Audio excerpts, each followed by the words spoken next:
मेरे गुरुदेव ने बताई थी कथा, वो अपने पुस्तकों में है। एक दुकानदार ने सुंदरी को कहा कि तुम्हारा कर्जा इतना कि मैं किसी कीमत पे तुम्हें उधार नहीं दे सकता हूं। तुम्हारे घर साधु आए हैं, मेहमान आए हैं, तो साधु मेहमानों के पीछे तो तुम कंगाल हो गए हो ब्राह्मणी। और इतनी खूबसूरत ब्राह्मणी, कौन से कंगाल भगत पति के पास आई है। मैं तुझे एक तोला भी नहीं दूंगा। वो ग्राम का जमाना नहीं था, 11.5 ग्राम 1 तोला होता है। 1 तोला चावल, 1 तोला आटा नहीं दूंगा। भैया उधार दे दे, फलाना दे दे। कहेगा भैया भैया? हाँ, तू इतनी खूबसूरत है कि मैं तुझे देखकर, मेरी पत्नी तो मायके चली गई है, मेरी कोठी में, मेरे मकान में, मेरे बंगले में मैं अकेला ही हूं। अगर रात को तू मेरे पास आने का वचन देती है तो मैं घी भी दे दूंगा,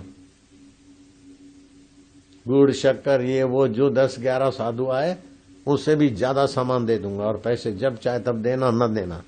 एक बार मेरे पास, मेरे बिस्तर पर रात को आ जाना।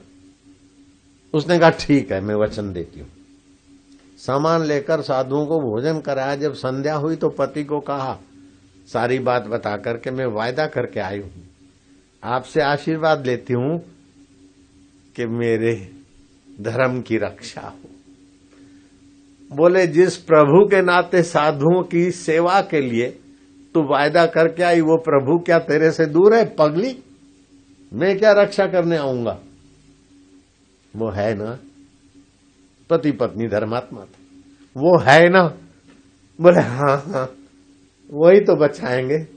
और आप में भी तो वही है, पति में, गुरु में, माता पिता में वही तो होता है। इसलिए पति की, माता पिता की, गुरु की निगरानी में रहना, मतलब भगवान की निगरानी में रहना।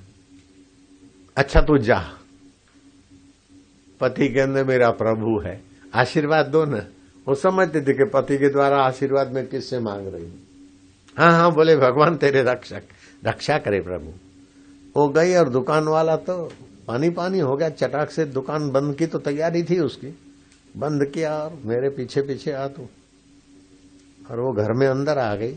उसने क्या किया, दरवाजा तो बंद कर दिया, खिड़कियां, पर्दे वर्दे खींच दिए, कोई खिड़की बंद भी कर दी।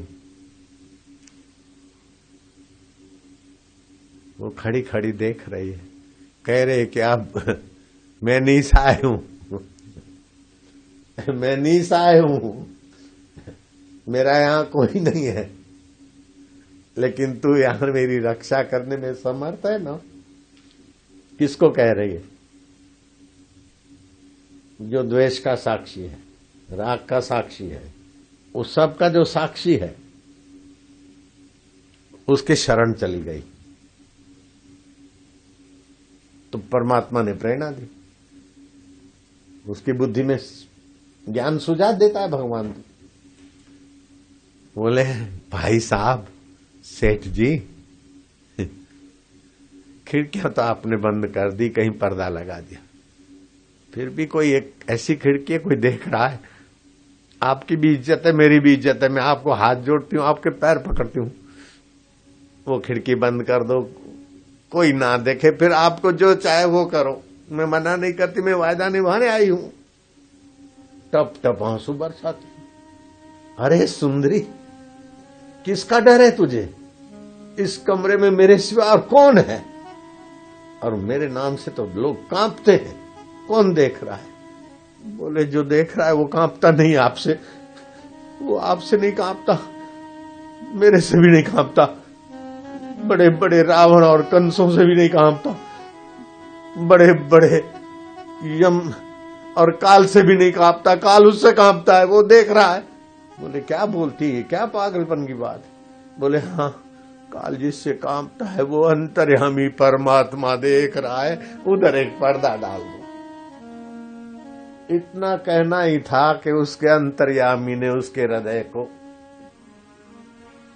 काम का पर्दा हटाकर विवेक की रोशनी दी। थर थर कांपने लगा, धरती पकड़ के बैठ गया। पश्चाताप की आग में कुछ हृदय द्रवित हुआ, तपा, झरझर आंसू बहे। उठ के खड़ा हो गया, हाथ जोड़ता है, बहन तू मुझे माफ कर दे।